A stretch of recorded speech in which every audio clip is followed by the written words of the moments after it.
Selamat siang semua, Shalom. Iya, kedengaran suara saya ya semua ya, bisa mendengar suara saya dengan baik. Selamat siang semua, Shalom. Mari kita siapkan hati kita mendengarkan firman. Kita membuka Alkitab dari Matius pasal yang kelima. Ya, Matius pasal yang kelima. Mari kita lihat ayat yang ke-8. Ya, Matius 5 ayat 8. Mari kita akan membacanya bersama-sama. Coba lihat Alkitab saudara ya. Kita akan gunakan waktu ini untuk mendengarkan firman dengan baik ya. Matius pasal 5 ayat yang ke-8 ya. Demikian firman Tuhan. Berbahagialah orang yang suci hatinya karena mereka akan melihat Allah. Jadi sekali lagi saya baca, berbahagialah orang yang suci hatinya karena mereka akan melihat Allah ya. Karena mereka melihat Allah. Nah, jadi judul kita adalah bahagia orang yang suci hatinya.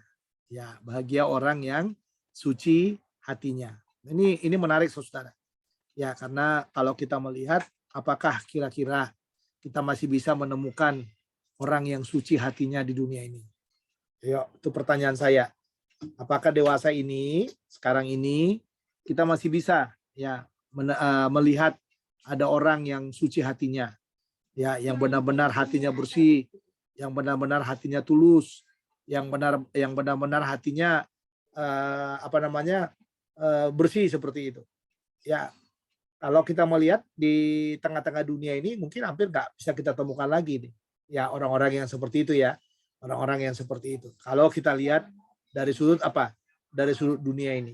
Ya, dari sudut dunia ini, dari sudut manusia yang ada di dunia ini, kita nggak akan mungkin bisa bertemu dengan orang-orang yang hatinya suci. Kenapa? Karena persoalannya adalah manusia itu terjangkit dengan yang namanya apa? Dosa ya. Dosa. Jadi manusia itu berdosa. Jadi yang ada dalam diri manusia itu sebenarnya hanya ada apa? Hanya ada kebencian, hanya ada semacam apa namanya? Semacam ketidaktulusan, hanya ada hal yang mungkin membuat dia justru sebenarnya manusia itu justru semakin ego terhadap dirinya sendiri. Kenapa? Karena dosa itu. Ya, karena dosa yang ada di dalam dirinya. Nah, tetapi Yesus mengatakan dalam ayat ini berbahagialah mereka yang suci hatinya. Jadi ternyata saudara, supaya hati itu suci, ya supaya hati kita ini suci, kita perlu mengalami Kristus dalam hidup kita. Kita perlu mengalami Tuhan Yesus dalam hidup kita. Karena dengan hadirnya Tuhan Yesus dalam diri kita, lewat Roh Kudus yang terus memimpin kita dalam hati kita itu, di sanalah kita dibawa kepada apa? Kepada kehidupan yang suci. Ya, kepada kehidupan yang suci. Jadi kalau kita tidak bersama dengan Tuhan, kalau Tuhan Yesus tidak ada dalam diri kita, sebenarnya yang ada dalam hati kita itu hanya kebencian dan kebencian saja. Ya, kebencian dan kebencian saja. Jadi yang ada dalam hati kita itu hanya hal-hal yang istilahnya itu yang hal-hal yang mengecewakan menurut kita. Nah, tapi dengan hadirnya Tuhan itu, hadirnya Tuhan Yesus itu mulai difilter kita, hati kita. Jadi hati kita tadinya mau benci, lalu Yesus bicara sama kita lewat Roh Kudus, ya jangan. Ya kan? Hati kita mau kotor di sana, ya Roh Kudus memfilternya dengan mengatakan jangan, jangan. Sehingga apa? Sehingga kita memunculkan hati yang suci di tengah-tengah dunia ini. Hati yang suci, hati yang bersih, hati yang benar-benar bisa bisa menampilkan kehidupan suci, kehidupan yang benar-benar bersih di tengah-tengah dunia yang ada. Makanya dikatakan berbahagialah orang yang suci hatinya. Jadi suci itu karena Tuhan yang menyucikan. Ini harus kita pegang ini ya dalam hidup kita ya. Jadi kita tidak akan pernah punya hati yang suci dalam hidup kita kalau Tuhan tidak menyucikan kita. Ya harus kita ingat itu ya teman-teman ya. Jadi hati kita itu menjadi suci karena Tuhan yang menyucikannya. Jadi dengan hadirnya Roh Kudus dalam hati kita, itulah yang memampukan kita untuk hidup suci. Itulah yang memampukan kita untuk hidup sesuai dengan standarnya Tuhan. Jadi kalau tidak ada Tuhan Yesus dalam hati kita, tidak mungkin kita memiliki hati yang suci. Ya, harus kita ingat itu. Ya, jadi jangan kita menganggap bahwa suci itu karena usaha kita. Suci itu karena kita benar-benar bisa menjaga hati kita, tidak. Tidak, saudara ya. Tapi suci itu sebenarnya kita harus tahu itu produknya Tuhan. Ya, produknya Tuhan bagi kita. Jadi bukan produknya kita. Kalau produknya kita nggak bakalan pernah suci. Kenapa seperti itu? Karena memang dari sononya sudah berdosa. Ya enggak? Ya kan? Ya, dari sononya sudah berdosa. Jadi karena dari sononya sudah berdosa, tidak akan ada hati yang suci, itu tidak akan ada. Tapi karena ada hadirnya Tuhan, ada Tuhan Yesus yang ada dalam hidup kita, itulah yang pada akhirnya apa? Menguduskan kita dan menyucikan kita. Jadi sekali lagi saya katakan, ya suci, hati yang suci itu adalah produknya Tuhan. Jadi Tuhan yang memprosesnya dalam hidup kita sehingga kita bisa menjadi apa? Menjadi orang yang suci hatinya. Jadi Tuhan yang memprosesnya, Tuhan yang menaruhnya dalam hati kita, Tuhan yang membersihkannya, Tuhan yang mengerjakannya dalam hidup kita sehingga kita ini menjadi orang yang suci hatinya. Ya. Nah, sekarang pertanyaannya, kenapa enggak dibilang begini ya? Berbahagialah orang yang suci pikirannya. Atau tidak dikatakan berbahagialah orang yang suci matanya. Ya. Atau kenapa tidak dikatakan berbahagialah orang yang suci lidahnya, perkataannya. Tetapi Tuhan katakan berbahagialah orang yang suci hatinya. Nah, kenapa? Kenapa seperti itu? Kenapa Tuhan harus katakan orang yang suci hatinya? Nah, ini saudara. Ini sesuatu hal yang harus kita ingat dalam hidup kita ini. Ya, kalau pikiran seharusnya Tuhan katakan kan ya, berbahagialah orang yang suci pikirannya. Kalau dia mau mengatakan mata, seharusnya berbahagialah orang yang suci matanya. Tapi Tuhan nggak katakan yang berbahagia itu orang yang suci pikirannya dan suci matanya atau suci lidahnya, ya kan? Tapi yang dikatakan oleh Tuhan, berbahagialah mereka orang yang suci hatinya. Jadi tadi kita bisa melihat kenapa harus hati. Nah, ini dia ya.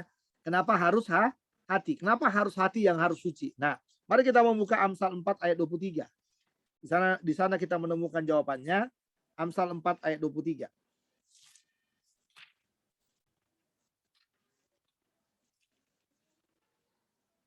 Ya, Amsal 4 ayat 23.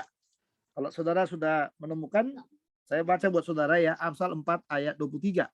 Saya dikatakan, jagalah hatimu dengan segala kewaspadaan, karena dari situlah terpancar kehidupan. Sekali lagi saya baca, jagalah hatimu dengan segala kewaspadaan, karena dari situlah terpancar kehidupan. Jadi di sini juga dibilang jagalah hatimu. Ya, dengan segala apa? Kewaspadaan, karena dari situlah terpancar kehidupan. Jadi saya mau katakan begini sama saudara. Kenapa harus hati? Karena hati itu adalah pusat dari apa? Pusat dari kehidupan. Jadi semua gerak kita, semua tampilan kita itu kelihatan dari mana? Dari hati. Amin. Ya, itu kelihatan dari hati kita. Jadi semua yang kita buat, kita senang, kita benci, kita sukacita, bagaimanapun kondisi hati kita itu akan kelihatan dari kehidupan kita. Makanya kenapa kita disuruh menjaga hati? Karena hati itu pusat kehidupan. Nah, kalau begitu pikiran itu pusat apa, saudara? Pusat data. Tahu pusat data ya? Jadi semua data disimpan di dalam pikiran kita ini. Jadi pusat datanya ada di otak kita, di pikiran kita. Ya kan? Nah, sementara kalau saudara melihat hati itu pusat dari kehidupan. Jadi kalau orang mau kita men-share sesuatu dari pikiran kita, dia akan turun ke dalam hati kita. Jadi dia akan ditampilkan begitu. Jadi orang akan melihat semua tampilan-tampilan itu lewat apa? Lewat hati kita. Jadi kalau kita mau mencari data dari pikiran kita, lalu nanti di-share seperti itu akan kelihatan di mana? Di kehidupan kita. Nah, kehidupan itu apa? Kehidupan itu adalah hati. Nah, makanya dikatakan, jagalah hatimu dengan segala kewaspadaan. Jadi hati itu nggak boleh menyimpan sesuatu di dalamnya. Nah, contohnya, orang yang tidak bisa mengendalikan hatinya, mari kita lihat Kejadian pasal 4. Ya, Kejadian pasal 4. Ini orang yang tidak bisa mengendalikan hatinya.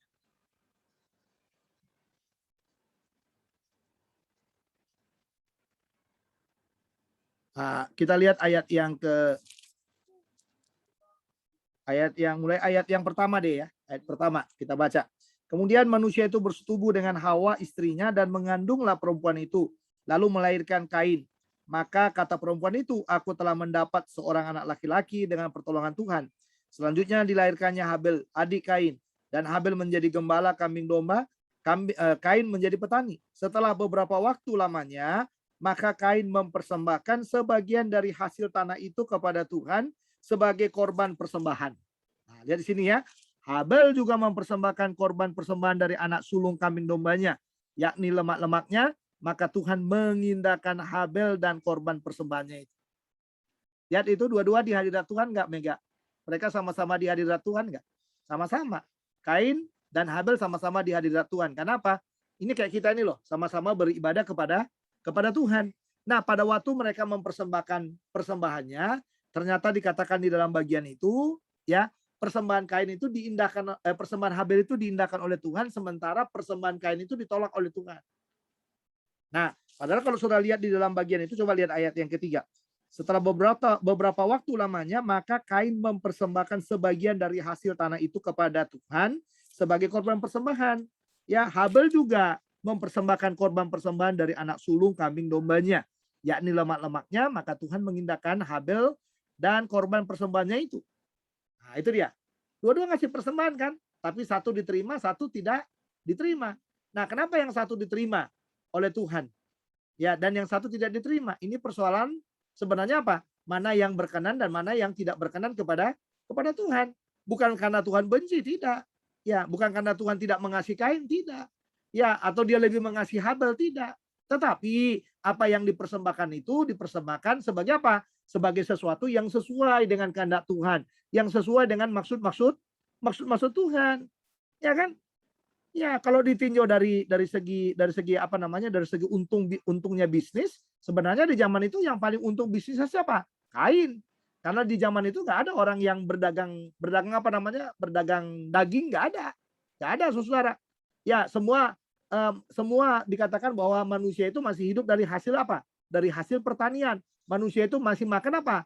Makan dari hasil pertanian. Manusia itu tidak makan daging loh. Tapi kenapa Habel kerjanya itu dia menjadi apa? Menjadi apa namanya itu gembala itu yang memelihara binatang. Kenapa, Saudara? Nah, ini yang mungkin kalau Anda dalam satu keluarga, inilah yang dikatakan dia menangkap cerita dari bapak mamanya, dari Adam dan Hawa. Ya, bagaimana waktu itu mereka jatuh, mereka sudah berusaha menutupi auratnya, menutupi kemaluannya seperti itu, Saudara, dengan apa? Dengan daun-daunan. Tetapi pada waktu Tuhan mencari mereka, pada waktu Tuhan datang kepada mereka, Tuhan masih mengorbankan seekor binatang. Ya kan? Mengambil kulitnya dan membuat cawat buat mereka. Ya, buat Adam dan Hawa yang sedang ketakutan kepada Tuhan itu. Jadi bisa kita lihat Habel sebenarnya menangkap. Ya, dia mengorbankan dirinya menjadi seorang gembala supaya apa? Supaya keluarganya bisa mempersembahkan sesuatu yang berkenan kepada Tuhan.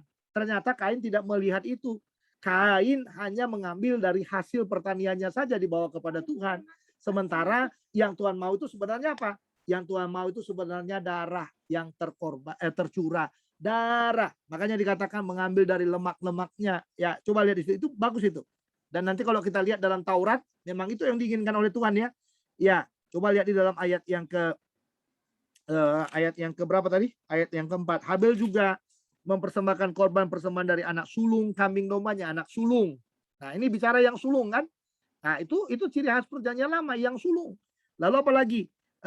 Yakni lemak-lemaknya. Maka Tuhan mengindahkan Habel dan korban persembahannya itu. Jadi lihat di sana. Jadi Habel itu sudah mengorbankan dirinya, dia mengambil jalan bekerja memelihara kambing domba.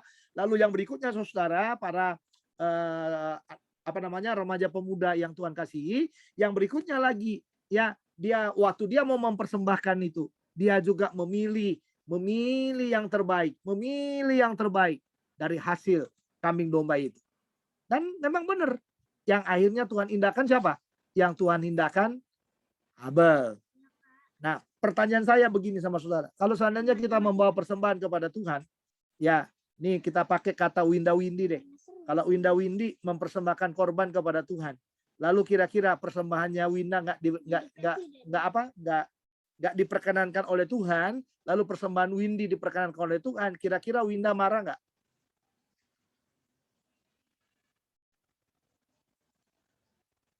Nah, seharusnya kalau hati kita bersih, hati kita tulus mau memberikan persembahan kepada Tuhan, seharusnya tidak ada dasar bagi kita untuk apa? Untuk marah kan? Yang berhak menilai persembahan kita itu siapa?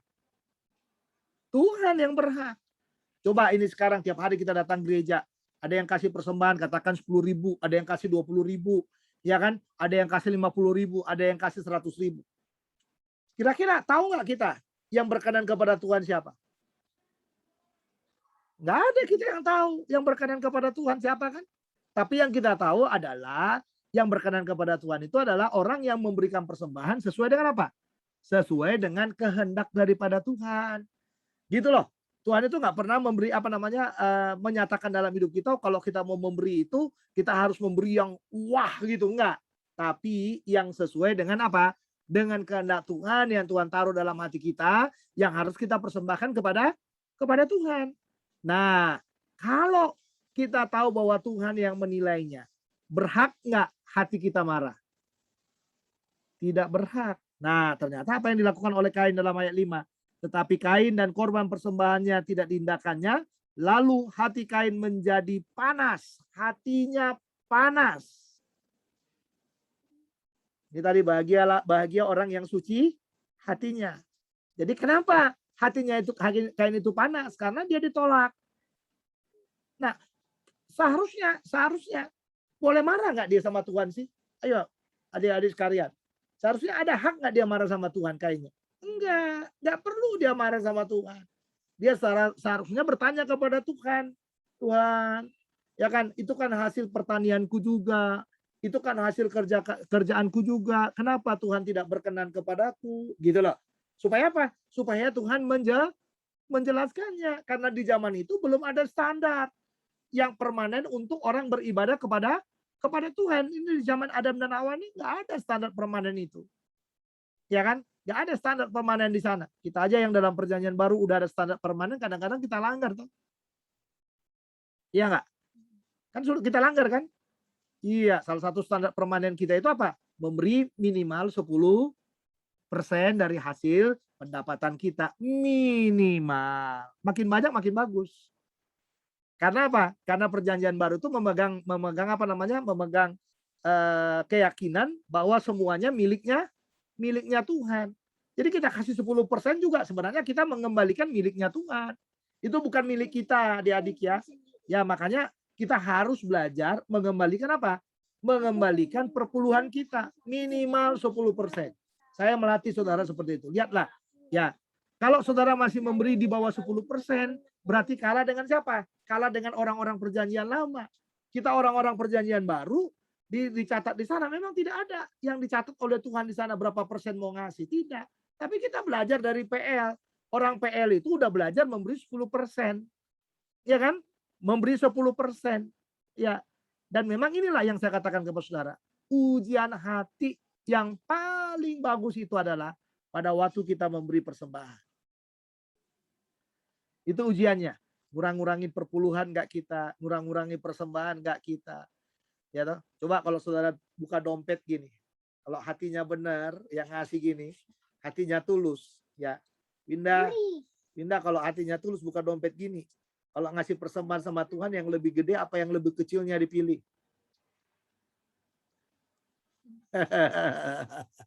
Enggak, ya. Mau mengucap syukur sama Tuhan nah gitu. Lalu lu buka dompet gini. Waktu lu buka dompetmu, kira-kira kamu pilih yang paling besar apa yang paling kecil atau yang medial?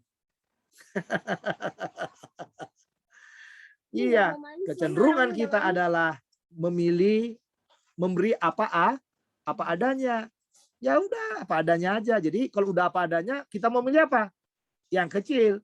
Tapi kalau kita mau mempersembahkan yang terbaik, ya pasti kita siapkan dari rumah kita. Kita nggak akan lagi terpengaruh dengan dompet yang kita buka. Karena apa? Karena kita sudah membawa persembahan kita kepada Tuhan. Nah, ujian hati kita ini saudara tulus apa enggak? Yaitu pada waktu kita memberi persembahan. Waktu dikatakan bahagia orang yang suci hatinya, itu kelihatan dari apa? Dari apa yang diberikannya kepada Tuhan. Nah, ternyata di dalam ayat yang ke-6 di sana, coba lihat ayat 6, firman Tuhan kepada Kain, mengapa hatimu panas dan mukamu muram? Nah, ini pertanyaannya ya. Apakah mukamu tidak akan berseri jika engkau berbuat baik? Tetapi jika engkau tidak berbuat baik, dosa sudah mengintip di depan pintu. Ia sangat menggoda engkau, tetapi engkau harus berkuasa atasnya. Oke. Tuhan tahu nggak hatinya panas? Tuhan tahu. Tuhan tahu nggak hatinya sedang tidak suci? Tuhan tahu. Makanya saya bilang sama saudara, hanya Tuhan yang menjadi apa? Yang menjadi penguji hati. Yang membuat produk hati itu, produk hati kita ini Tuhan yang buat. Jadi kalau kita nggak nurut sama Tuhan, saudara, hati kita ini akan cenderung bagaimana? Panas. Ya, panas. Jadi kita harus belajar, saudara, dalam hidup kita ini, mendengar apapun, kita belajar apa? Semoga tidak masuk ke dalam hati kita. Jadi kita dengar, jangan masukkan ke dalam hati saudara. Karena kalau saudara masukkan ke dalam hati saudara, saudara pasti menjadi apa? Menjadi panas. Ya enggak? Kalau hati itu menjadi panas, itu yang dikatakan. Yang berikutnya di dalam ayat 8. Coba lihat di sana. Ayat 8 di sana dikatakan, kata Kain kepada Habil adiknya, marilah kita pergi ke padang. Ketika mereka ada di padang, tiba-tiba Kain memukul Habil adiknya itu, lalu membunuh dia. Nah, inilah hati yang panas. Jadi kalau hati kita itu panas, saudara, hati kita itu panas, yang terjadi seperti itu. Yang terjadi kita melakukan segala sesuatu yang tidak sesuai dengan apa? Yang tidak sesuai dengan kehendak dan maksud-maksud daripada siapa? Daripada Tuhan. Jadi mari belajar dalam hidup kita ini, kalau dikatakan bahagia orang yang suci hatinya itu berarti hati kita ini ya harus kita jadikan apa? Harus kita jadikan pusat kehidupan. Hati kita ini harus menjadi pusat kehidupan kita. Dan hati kita ini harus, di dalamnya itu harus kesejukan semuanya. Jadi harus kita bisa apa? Memilah-milah lah. Memilah-milah mana yang baik, mana yang benar. Mana yang harus dimasukkan hati dan mana yang tidak dimasukkan hati. Jelas ya teman-teman ya? Ya, jadi hati ini haruslah menjadi hati yang suci. Hati yang bersih di hadapan Tuhan. Nah, makanya kalau saudara melihat, kita kembali ke Matius pasal yang ke-5 tadi. Coba kita lihat Matius pasal 5 yang menjadi tema kita. Ya, jadi bahagia orang yang suci hatinya itu. Ya, bahagia orang yang, ya, mengapa dikatakan orang yang suci hatinya itu bahagia? Ya, jawabannya di dalam ayat yang ke-8 tadi. Karena mereka akan, ya, mereka akan melihat Allah. Jadi orang yang suci hatinya itu akan melihat Allah. Ya, jangankan nggak suci hatinya aja Tuhan bicara nggak? Tuhan bicara. Nah, buktinya mana? Ya, orang yang panas hatinya Tuhan masih bicara. Yang pertama tadi Kain kan? Iya, setelah dia berdosa Tuhan masih bicara nggak? Oh, Tuhan masih bicara. Coba lihat di sana. Sekali lagi kita balik lagi ke Kejadian 4. Ya, ayat 4. Ya, kata Kain kepada ayat 9 ya, sorry. Ya, ayat 9. Firman Tuhan kepada Kain, di manakah Habil adikmu? Jawabnya, aku tidak tahu. Apakah aku penjaga adik? Wah, lihat sana. Bohong nggak? Bohong. Udah dia bunuh, dia bilang nggak tahu lagi kan? Iya. Jadi dikatakan di sana, ya, apakah aku penjaga adikku? Firmannya, apakah yang telah kau perbuat ini? Darah adikmu itu berteriak kepadaku dari sana. Jadi hati kita panas pun, Tuhan itu masih dekat dengan kita. Hati kita di dalam emosi yang panas, di dalam emosi yang mendidih, di dalam kejahatan apapun, Tuhan masih bicara sama kita. Karena apa? Karena itu tadi saya bilang, bahwa hati kita itu sepenuhnya dikuasai oleh Tuhan. Hanya Tuhan yang mampu menguasai hati kita. Jadi biarkan Tuhan menata hati kita supaya hati kita ini menjadi hati yang suci, hati yang bersih di hadapannya. Ya, karena apa? Karena hati tadi saya bilang pun pancaran kehidupan ada dalam hati. Jadi mau nggak mau, ya hati itu harus tempat hadirnya Tuhan. Makanya dikatakan dalam Alkitab itu bahwa kita terima Yesus dalam hati. Kenapa harus dalam hati? Supaya Roh Kudus bertahta di sana. Dengan bertahtanya Roh Kudus dalam hati kita, berarti setan nggak ada di situ lagi. Itu bukan, hati kita itu bukan menjadi rumahnya setan, tapi rumahnya Tuhan di dalam hati kita. Sehingga yang muncul pancaran, ya tidak menaruh cerita bohong, tidak mengandang-andangkan cerita yang ada, tidak memecah belah satu dengan yang lain, tidak menyuruh berantem orang satu dengan yang lain. Kenapa? Hati kita dikuasai oleh Tuhan. Jadi kembali lagi saya katakan kepada saudara, berbahagialah orang yang suci hatinya karena mereka akan melihat Tuhan. Sudahkah saudara melihat Tuhan? Jawabannya mungkin saudara katakan, belum. Kenapa belum? Karena hatimu nggak suci. Jadi seharusnya, ya kalau dikatakan, sudah kan kau melihat Tuhan? Sudah. Kenapa? Ya, Bagaimana kamu bisa melihat Tuhan? Karena Tuhan ada dalam hatiku. Dia hadir dalam hidupku, hatiku dibersihkan setiap harinya. Mari kita berdoa. Bapa dalam sorga, terima kasih buat firman-Mu, meneraikan dalam hati kami. Biarlah kami memiliki hati yang suci, hati yang kudus, hati yang diberkati oleh Tuhan. Supaya kami boleh hidup seturut dengan kehendak Tuhan, dan kami boleh mengasihi Tuhan dalam segala sesuatunya. Berkati semua remaja pemuda kami ini Tuhan, supaya mereka boleh bertumbuh di dalam kekuatan yang daripada Tuhan, supaya mereka boleh bertumbuh di dalam pertolongan yang daripada Tuhan. Pakai hidup mereka sehabis-habisnya buat Tuhan. Mereka yang sedang studi diberkati oleh Tuhan. Terima kasih buat Mega yang sudah selesai dalam perkuliahan yang ada. Dan kami mendoakan Windy yang akan mengikuti juga ujian skripsi. Kami berdoa supaya Tuhan akan menolong, memberkati, menaruh keberhasilan kepadanya. Mendoakan juga buat Stefani yang sedang KKN di Sragen. Kami mendoakan Tuhan perjalanannya dari Solo 1 jam dan harus ditempuh naik sepeda motor dan di jalan yang mungkin sempit juga, jalan-jalan truk. Dan kami minta dalam nama Yesus kiranya Engkau menolong perjalanan-perjalanannya ke sana, dan Tuhan menjaga supaya mereka di dalam genggaman daripada Tuhan, Stefani dalam genggaman dari Tuhan, dan apapun yang dilakukan biarlah Tuhan menaruh keberhasilan demi keberhasilan itu dalam hidupnya, sehingga KKN ini boleh diselesaikan dengan cepat dan nama-Mu dimuliakan di atas semuanya. Semua kami yang ada dalam Zoom meeting ini yang sedang mencari tempat studi, kami berdoa supaya Tuhan akan menolong, Tuhan memberkati dengan kuasa yang daripada-Mu, sehingga semuanya boleh berjalan dengan kebaikan demi kebaikan Tuhan, rahmat demi rahmat Tuhan yang terus mengasihi hidup kami di dalam segala sesuatunya. Terima kasih Tuhan Yesus buat kebaikan-Mu, terima kasih buat rahmat-Mu. Hamba mendoakan juga untuk bangsa dan negara, Tuhan berkati bangsa dan negara kami. Tuhan jamah bangsa kami, Tuhan jamah pemerintah kami, presiden kami, wakil presiden kami. Tuhan jamah semua orang-orang yang mengasihi kami. Kami mendoakan juga ya Tuhan, buat gereja kami, gereja Pok Anugerah, Tuhan akan berkati dengan kuasa yang daripada-Mu. Kiranya Engkau menolong supaya gereja kami juga boleh bertumbuh. Terima kasih buat para remaja, para pemuda yang boleh bergabung hari ini. Kiranya tangan Tuhan yang akan menolong, tangan Tuhan memberkati mereka di waktu-waktu yang akan datang. Mereka terus boleh mengajak teman-teman mereka yang lain, sehingga kami juga boleh beribadah dengan baik dan mempermuliakan Tuhan di atas segalanya. Terima kasih Tuhan Yesus buat semua kebaikan demi kebaikan-Mu. Terima kasih buat rahmat-Mu, buat anugerah-Mu, dan segala sesuatu yang Kau sudah kerjakan di dalam setiap kehidupan kami. Kami sangat percaya bahwa Tuhan hadir dalam hidup kami. Apa yang menjadi keperluan-keperluan kami Tuhan, biarlah Tuhan memberikan kepada kami. Kami yang belum mendapatkan tempat kuliah, Tuhan memberikan tempat kuliah bagi kami. Apakah itu kami di negeri atau kami di swasta, biarlah semuanya dananya Tuhan siapkan bagi kami.